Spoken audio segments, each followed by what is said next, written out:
Shalom, shalom, mes bien-aimés dans le Seigneur. Je vous salue tous au nom de Jésus-Christ de Nazareth. Paix et grâce chez vous. J'espère que vous avez bien débuté votre mois de septembre et cette deuxième semaine du mois de septembre. En tout cas, que la paix et la grâce de Dieu vous accompagnent. Que la main de Dieu et son esprit soient votre soutien, votre partage tout au long de ce mois de septembre jusqu'à la fin de l'année. J'ai ce message que j'ai à partager avec vous, que moi-même c'est une expérience que j'ai vécue, dont j'aimerais partager avec vous afin que ça puisse édifier quelqu'un et afin que ça puisse aider quelqu'un à ne pas tomber dans le même piège que moi je suis tombée auparavant. Mais grâce soit rendue à Dieu parce qu'il m'a relevé, il m'a manifesté sa fidélité, sa miséricorde et son amour. Donc je viens parler de ça à quelqu'un pour qu'une personne puisse être avertie, alertée. C'est une sonnette d'alarme. Que Dieu nous bénisse. Sans plus tarder, nous allons prendre la parole de Dieu à 1 Pierre 5, 8, qui nous dit ceci. Je crois que nous tous nous connaissons ce passage biblique qui dit « Soyez sobres, veillez, votre adversaire le diable rôde comme un lion rugissant, cherchant qui il dévorera. »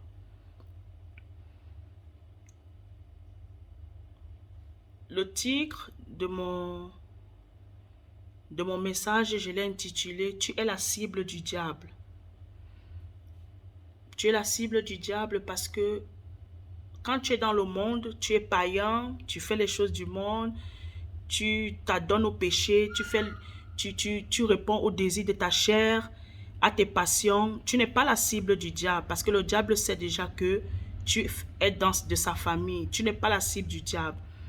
Tu es la cible du diable lorsque tu deviens chrétien. Un vrai chrétien, je parle des vrais chrétiens, ceux réellement qui ont donné leur cœur à Jésus. Tu es la cible du diable. Et les cibles du diable,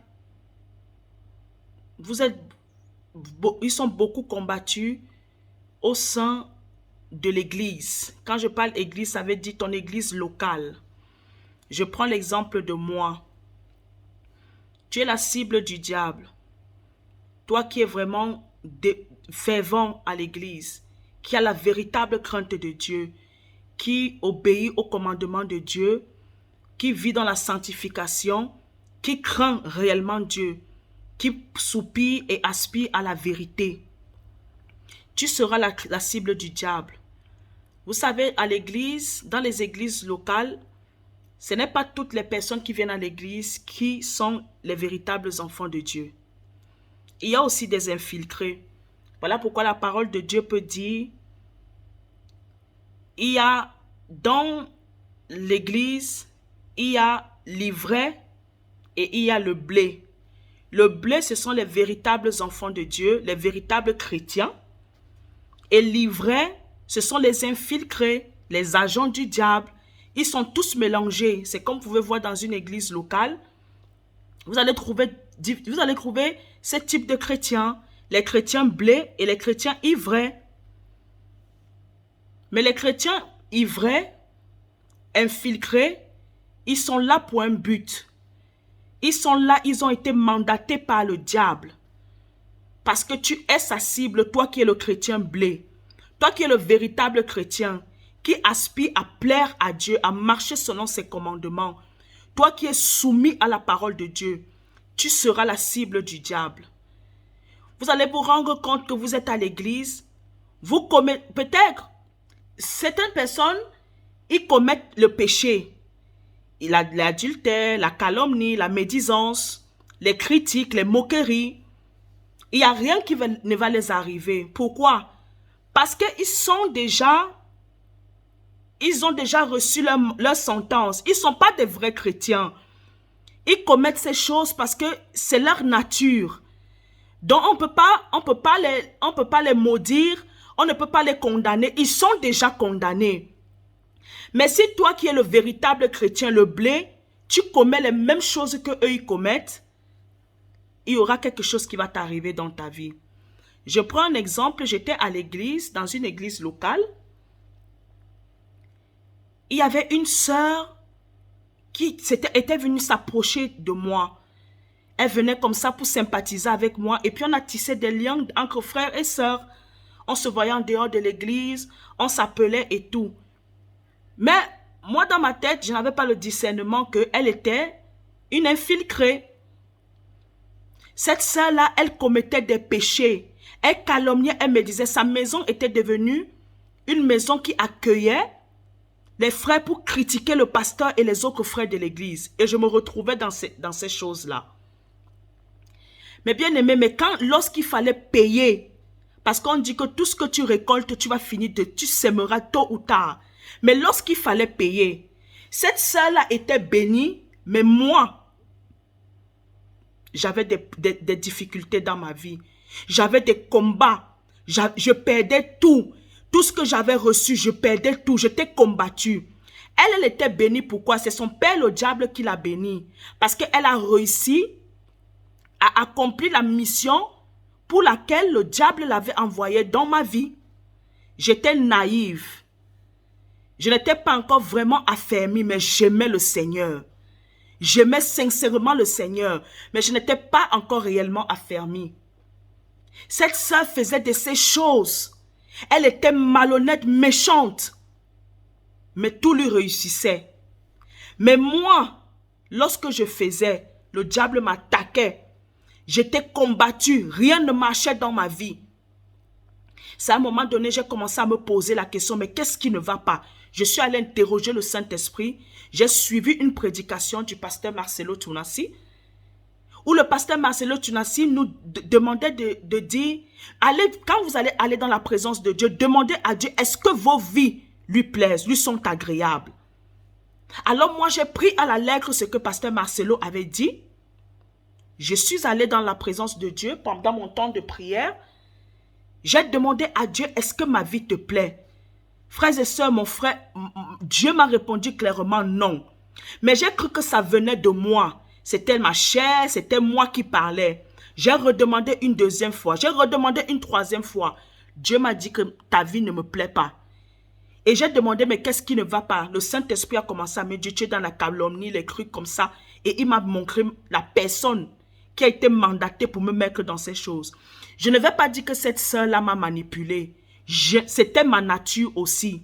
J'aimais le Seigneur, mais j'étais calomniatrice. J'étais médisante. Je méditais le mal sur les gens. Je n'étais pas quelqu'un de bien. J'aimais le Seigneur, mais j'avais encore le vieil homme qui était encore éveillé en moi. Le Saint-Esprit n'avait pas encore pris totalement la gouverne de mon cœur, de mon âme. Ce qui faisait que je ne peux pas condamner cette sœur-là. Parce que lorsque tu es réellement affermi, tu vas te rendre compte que cette sœur-là n'est pas là pour ton bien, mais elle concourt à ton malheur. Ce que je n'ai pas pu faire, j'ai cru que c'était quelqu'un de bien. Pourquoi? Parce que moi-même, j'étais animé d'un esprit qui calomnie, qui médise. Alors, quand je me suis rendu compte de ce que cette sœur faisait, je me suis repenti, j'ai demandé pardon à Dieu. Dieu m'a séparé de cette sœur. Et dès l'instant que je me suis séparé de cette sœur-là, j'ai vu comment les choses, Dieu a commencé à me bénir. Dieu a commencé à me transformer. Dieu a commencé à me restaurer.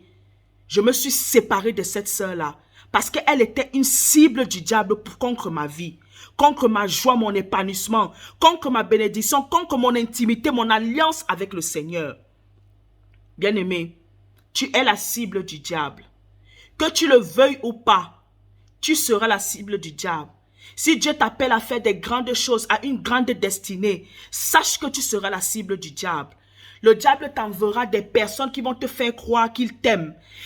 Les personnes qu'elles t'aiment, qu'elles sont là pour toi, mais ce sont des agents infiltrés dans l'église qui ont été ciblés. Ils ont leur cible précise. Ils ne vont pas vers n'importe qui. Ils ne vont que venir vers toi. Ce message, je te le donne. Sois prudente comme le serpent et simple comme une colombe. Ne ris pas avec tout le monde. N'ouvre pas ton cœur avec tout le monde. Même lorsque un frère, une soeur vient se rapprocher de toi à l'église, je ne te demande pas d'être l'ennemi. Va consulter le Saint-Esprit. Dis Saint-Esprit, parle-moi de cette sœur-là, ce que moi j'ai manqué de faire. Et j'en ai subi les conséquences. Ne crois pas que nous tous qui sommes là à l'église, nous avons des cibles. Nous sommes des cibles pour le diable. Le diable va vouloir nuire à ta vie, te voler, égorger et détruire au travers de quelqu'un que tu pensais que c'est une soeur et un frère de l'église. Et pourtant, ce n'est pas le cas. Dès que le diable va voir qu'il a échoué, que tu as le discernement des esprits, que tu es avisé, tu as un esprit éveillé, il va prendre une autre cible. Il prendra une autre cible parce qu'il a échoué avec toi. Donc, je te donne ce message pour te dire, sois prudent. Je ne te demande pas de haïr le frère, mais haïr l'esprit qui est derrière, qui l'utilise. Parce que la parole de Dieu dit, on ne combat pas contre la chair et le sang, mais on combat contre les esprits méchants, les principautés. Ce n'est pas contre cette sœur que tu dois combattre, mais contre l'esprit qui est derrière. Voilà pourquoi tu dois prier pour cette sœur. Moi, j'étais naïve. Je suis tombée dans le piège du diable, mais gloire soit rendue à Dieu. Dieu m'a délivré, Dieu m'a sauvé, restauré. Et du coup, j'ai vu le vrai visage de cette sœur. Que cette chose ne t'arrive pas. Voilà pourquoi je suis en train de te prévenir. Ne crois pas qu'une sœur ne va pas t'asseoir avec les moqueurs. Le Somme 1 nous le dit. Dieu est les personnes qui vont s'asseoir avec les moqueurs. Tu vas t'asseoir avec les moqueurs. Tu vas critiquer, calomnier, même si toi tu ne critiques pas. L'apôtre Paul n'avait pas lapidé, n'avait pas pris la prière pour lapider Étienne. Mais le fait qu'il a assisté, il a porté le manteau de ceux-là qui ont lapidé Pierre, selon Dieu, la vision de Dieu, selon la conclusion de Dieu, l'apôtre Paul était parmi les gens qui ont tué Étienne. L'apôtre Paul avait tué Étienne. Donc ne crois pas que tu vas t'asseoir avec les moqueurs, avec ceux qui calomnient, médisent les autres frères et sœurs. Ne crois pas que, même si tu ne parles pas, le fait que tu sois là où ils sont en train de calomnier, médiser, sache que tu participes à cela. Et sache que, même si tu ne parles pas, pour le diable, tu as parlé. Pour le monde spirituel, tu es complice. Tu es associé. Tu vas voir la sœur qui a créé la maison pour calomnier. Rien ne lui arrivera. Mais c'est à toi qui as participé, qui s'est assis sur son fauteuil, qui a mangé chez elle, qui riait quand on est en train de calomnier. Tu verras que c'est à toi que le malheur arrivera. Le malheur frappera à ta porte. Mais ne crois pas qu'elle ne sera pas frappée. Elle sera frappée en son temps. Mais sache que c'est toi qui es la cible. Tu es la cible du diable. Le diable fera tout et pour tout pour te faire tomber, pour te faire te séparer de ta couverture spirituelle qui est Jésus-Christ de Nazareth, pour pouvoir t'atteindre. Sois sage, sois intelligent. La parole de Dieu dit dans Jacques, si tu manques de sagesse, demande à Dieu. Demande à Dieu l'esprit de discernement des esprits. Ce n'est pas tous qui sont à l'église, nous sommes des frères et sœurs. Il y a des infiltrés. N'oublie pas, tu es la cible du diable. Accroche-toi à Jésus. Crois en lui.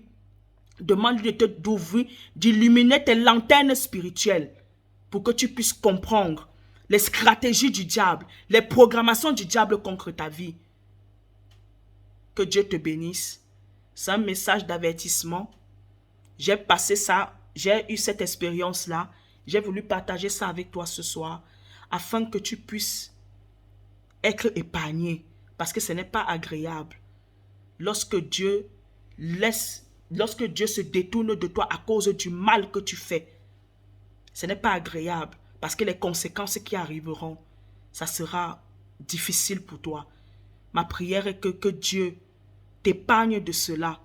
Si moi j'ai été exposé à cela, c'est pour t'apporter, pour venir t'aiguiser, pour venir t'édifier, pour venir t'avertir de ces choses-là. De ces choses-là. C'est un témoignage que je suis en train de te donner. Que ce témoignage te fortifie. Toi qui te retrouves dans ces choses-là, sors de là. Répands-toi. Prends la décision de sortir de ces choses. Et Dieu te fera du bien. Que Dieu te bénisse abondamment. Bonne soirée à chacun de vous. Paix et grâce chez vous. Au nom de Jésus-Christ. Amen.